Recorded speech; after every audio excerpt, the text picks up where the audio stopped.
Winter is well and truly here in the UK, which means two things. We're working on our project cars, and we can use a reminder of what summer's like. So in this video, loads of updates on the cars, but first, let's take a little peek at what we'll get up to in the summer.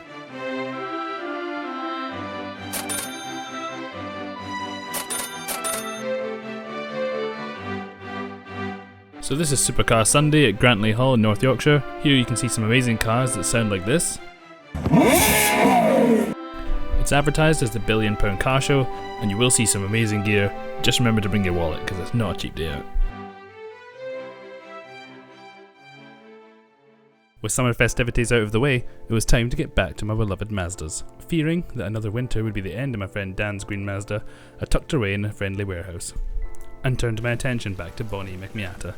The first thing I needed to do was to get some fuel into her, because she was running on empty. And as you can see, that went really well. Pro tip, when fueling your car, take your time. With Bonnie successfully refueled, it was time to see if after a couple of months of sitting stationary, she would start. First start in months and months then. Okay, immobiliser's on, good start.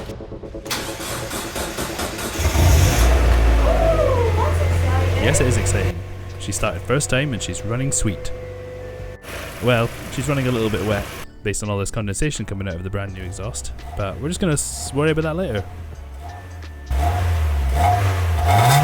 With my mechanic skills now in absolutely zero doubt, it was time to tackle my next big problem, learning to weld. I had a go at TIG welding, and you'll see here that went really well. After accepting I might not be a natural born TIG welder, I had to go at MIG welding. That did go much better. Starting on the right with my first efforts, pretty sketchy but getting gradually better until we've got a ground down, solid piece of sealed metal. With welding basically complete, it was time to head to my father-in-law's man cave to start preparing panels. Welcome to my father-in-law's man told cave, you so. where I spent a lot of time telling you how I was going to cut up the Mazda's inner rear sill, and then proceeded to be an absolute noob with a hacksaw for like 20 minutes. And if you've seen my last video with the air compressed nibbler, you'll know that that is not the way to go. Get yourself a compressor, get yourself a nibbler. And of course subscribe so you can see the next video where I will tell you exactly what I've done to all the body panels to get them to fit snugly on the Mazda. Next on my list of things to do was to drill plug holes into the rear end plate, and these are alternated with the rivet holes in the bodywork from taking the old panel off, and that should mean we can plug weld from both sides, and that should hopefully give us a really strong bonding of the panels.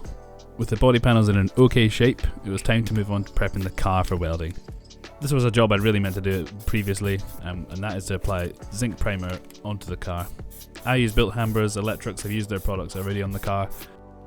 This is also the first step I've done, which I think has actually made the car look a bit better rather than a bit worse, so that's exciting. You might remember in a previous video, we had to go a little bit of fabrication and came out with this monstrosity. Well, the good folks over at Mx5 Restorer might have saved us.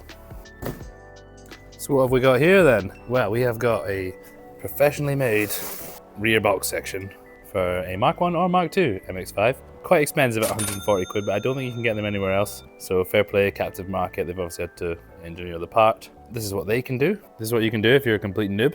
So where does it go? Well, it replaces this bit of hole here. Excited for this because it has possibly saved the project, because I don't think we were going to be able to fabricate anything that was remotely as good. Cut it down to size and get it fitted into there. Okay, it's now roughly the right length. So now we have to decide, how do we get this mess into this lovely straight piece? Either we cut away the car or we cut away the piece. Clearly I decided to cut away the car because I spent more money on the parts than I have on the car.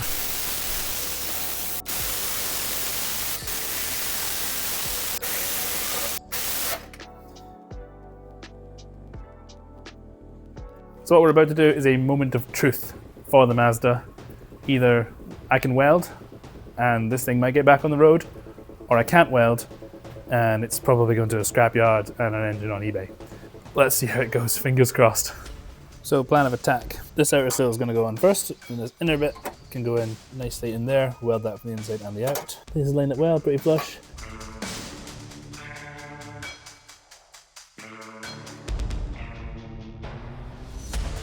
Day one welding then, massive success. This was really a pivotal moment for the car.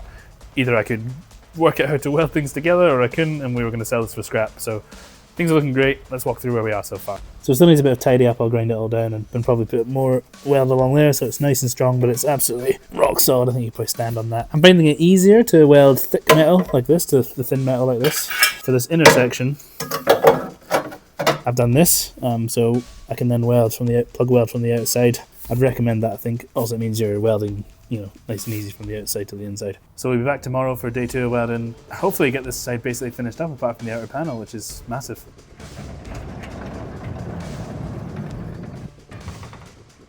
Still got that raging eye infection. Let's have a look at what today's goal is. So we've only got the welder for the rest of today, so really we need to get all the last bits on today. And that means box section and the rear end plate, and then a bit more welding on the rear sill just to make sure. I was able to reinforce the rear sill quite easily because you're outside the car welding in, loads of access, nice and simple. The rear box section, however, is proving more difficult, so I haven't filmed any of it because you'd just be looking at the back of my head. I've hit my head off the brake caliper and the inner arch more times than I'd care to admit getting in and out from under the car, so I'm going to have to leave you on a little bit of a cliffhanger because the weld has gone back. But we have got the rear box section in and the rear sill, so thanks for watching. Tune in for the next video to find out how it's all going.